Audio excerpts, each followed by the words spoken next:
concentrated places where you don't have access to food easily or readily. This is a unique space in that people can rent beds pretty cheaply, and we have communal tools here, and they get to grow pretty much whatever they want. So it's pretty much like if you don't have space at home, you can come here. And so everybody kind of grows whatever they want. Some people will grow like a whole bed of sweet potatoes, other people will grow a whole bunch of stuff. And then there's also beds that they work with the schools. The kids get to come down and plant things and learn what it looks like for broccoli to be a plant instead of something on a grocery store shelf, stuff like that. Eaten a lot of vegetables. Yeah, since I got here about 6 years ago, not me personally, but working together as a group, like we got all the raised beds put in with new dirt. I guess that was 2 years ago. Just really cleaned it up, and we have a long way to go, but taking some forward steps to really make it a sustainable place. I think there's a bunch of benefits to the garden being exactly where it is. One, and it's really exposed when the farmers market is here, so people get to see it, which is kind of cool because not only are they buying fresh local produce, but they're also seeing fresh local produce being produced. And then it's cool because people, will come down here and check it out with their dogs, or I'll be working and they'll be like, what is that? What are you growing? And I'll like explain it all. And just kind of continuing to establish, or rather reestablish, the connection between what we eat and where it comes from. Awesome. Garden down here, I had worked on some farms very briefly here and there, and then when I moved to town, found the garden and just started doing my own thing down here. And then, and the garden at that time was a little bit forgotten about. So there were still some people dedicated and growing, but not everybody. A lot of the beds had gotten forgotten. And so over these past couple of years, we've been getting people in here who actually care about their beds. They are here, taking care of it, eating what they grow. And yeah, I think since I started growing a garden, I have made garden friends. I didn't, because the cool thing about growing stuff is like it's a constant learning process. Like I mentioned as you were filming my pseudo dead plants over there, this is the first year I've even bothered to try to grow a winter garden. It was kind of a 50% effort to just experiment. But I've definitely made friends based on the fact that I didn't know anything, and I knew some people did, and I'd just be like, hey, what is this bug and why is my plant dying and what do I do? Or when is the best time to pull up your garlic? Stuff like that. Just asking simple questions to people, and it's far more informative than looking stuff up on the internet or in a book. It's just ask somebody who knows what they're doing. Right. Not enough.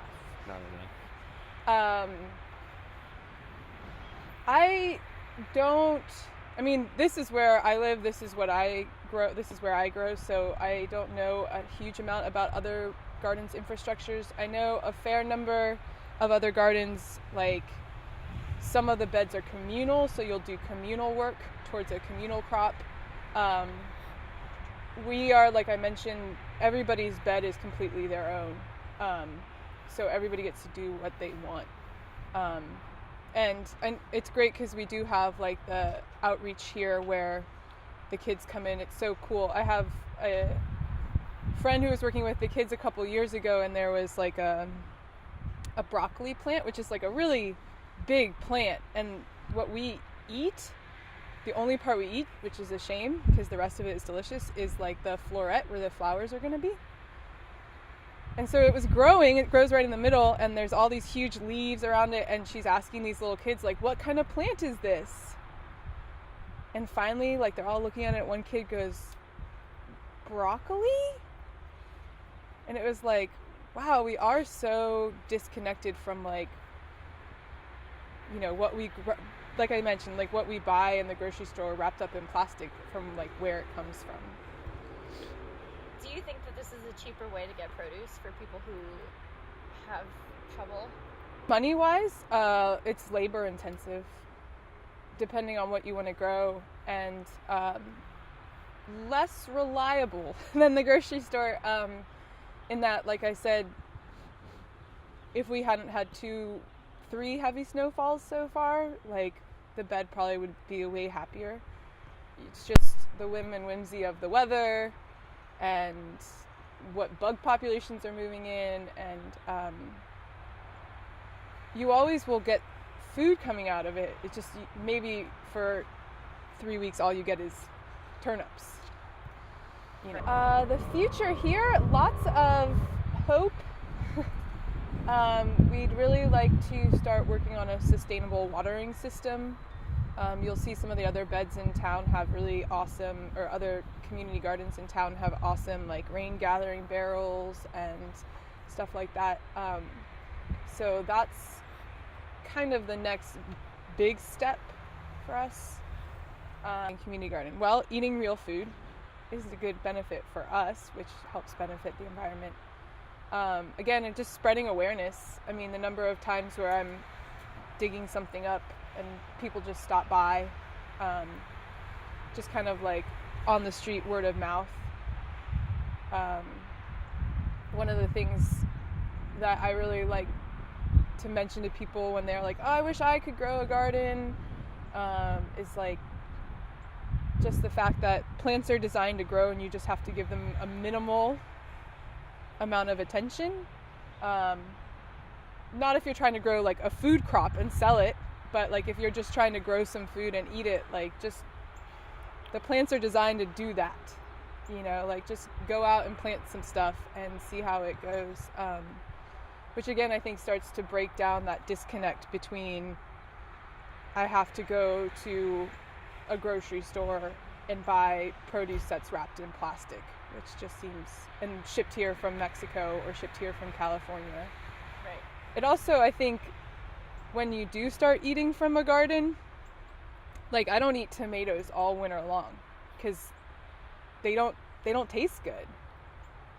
And then, like I mentioned, in the summer when they finally start coming, it's amazing. You just eat tomatoes all the time, and then by the end of it, you're like, I can't eat anymore, so you freeze them and all this stuff. But you start to realize when food tastes good, and it makes you a lot less likely to like run to the store and just buy something that's been shipped here from somewhere else in the world, which I think is a huge environmental impact as far as, you know, fuel concerns and all that of shipping food to us. So there's a huge difference in, say, like flavor. One of my favorite things that's ever come out of my garden over the past 6 years was July 4th before last. A friend was in town visiting me and we came down to the garden, and there was a broccoli plant, which I mentioned broccoli really likes cooler weather, and I was finally like, all right, I'm going to pull up this broccoli plant, but the leaves are delicious, and the stalk I just like slit open, and my friend and I just sat there like little squirrels and just like ate, not the outside of the stalk because it's like big and rough, tough, but just like gnawed the inside out of it, and it was so sweet and delicious. Like out of all of the things I've grown, I think that broccoli stalk was the most amazing thing, and you don't find that in a grocery store, and that food doesn't taste that good in a grocery store. Right. I don't know, I think I'm pretty jaded by now, because as soon as I see somebody else growing it and I think it's cool, I'm like, I'll grow it too. Well, Matthew was growing banana trees, which is pretty funny. That's what that, right here on the right, those dead leaves hanging down. They got really big though. I mean, they did really well. That was pretty crazy. Don't they only grow like... A friend gave me a plant once, and they're called ground cherries. And they're from the tomato family, and like basically when you see the fruit itself, it's like a little yellow, it looks like a baby yellow tomato, like cherry tomato. It's like about that big, but it has this like little paper encasing like tomatillos do. If you see those at the store, they're all in the same family, and they're ready when they fall to the ground, hence their name, ground cherries. But when you eat them, it's like this combination of pineapple and corn. Like, it's the only way I can explain it, and they're so delicious. And I've never seen them before that plant was given to me, and I don't like see them at markets or anything. So I really enjoy growing those. How do you I tend to get my seeds from other people, or I've been saving my seeds, which is the kind of project that drives your fiance crazy when because you have to do things like ferment certain seeds so that they're ready to dry and preserve, and but it's kind of an amazing process, just saving these tiny things and knowing that like the next year you're going to be growing them and eating them, and then the same process. I'll buy some offline if I'm trying to buy something cool or weird, but in general just trading with people. Can community gardens combat food deserts and hunger?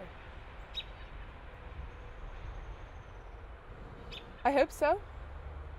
I think that they're a key component of changing this mindset where you have to drive from here out to like Short Pump, 15 miles to go to a grocery store to get your food. When I first moved to Richmond, before I knew food desert was a term, way back when, I actually said that. I moved here to Oregon Hill and I was like, it's like living in a desert. You can't get, I have to go all the way. I mean, Kroger is not far, Elwood's is not far, but I had been living in a place where I lived next to a bakery and I'd walk home past a number of vegetable stands, and you could just gather food throughout the day. It wasn't like getting food was a destination. You know what I'm saying? It's not like I have to go to the grocery store 5 miles away. So I think growing things, like I said, is just like a key component of feeling more, for lack of a better term, empowered about your food, and therefore not going to those big grocery stores as much, going to the markets more often, eating what's not even organic, but more importantly, what's local. And just kind of slowly, all of us kind of moving in that direction.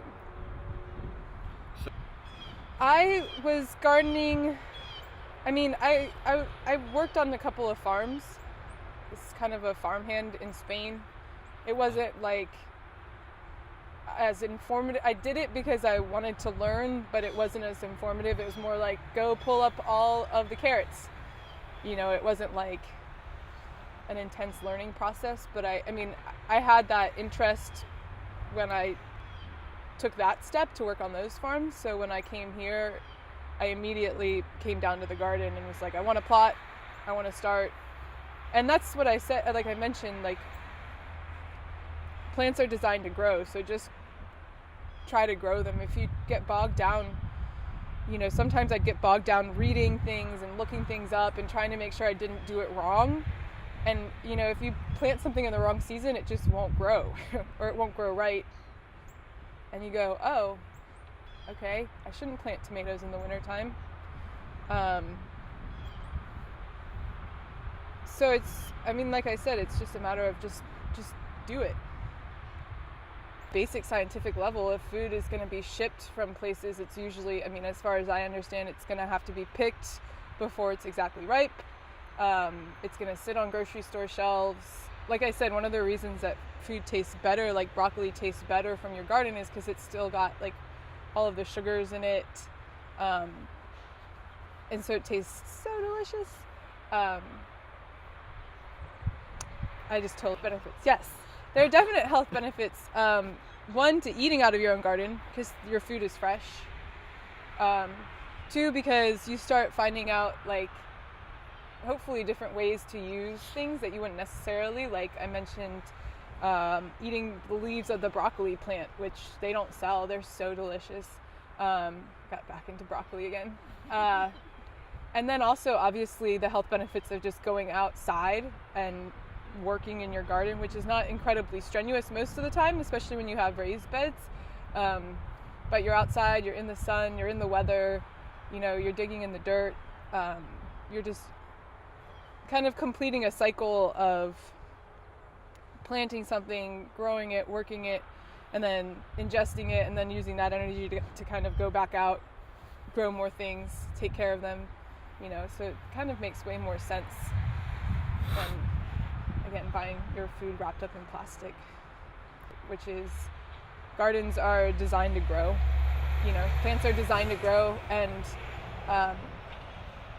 it can be really overwhelming to think about planting a garden, but the best thing is just go get some plants, put them in the ground, take care of them, see what happens, and just start from that end of the process instead of thinking that you have to know a whole lot.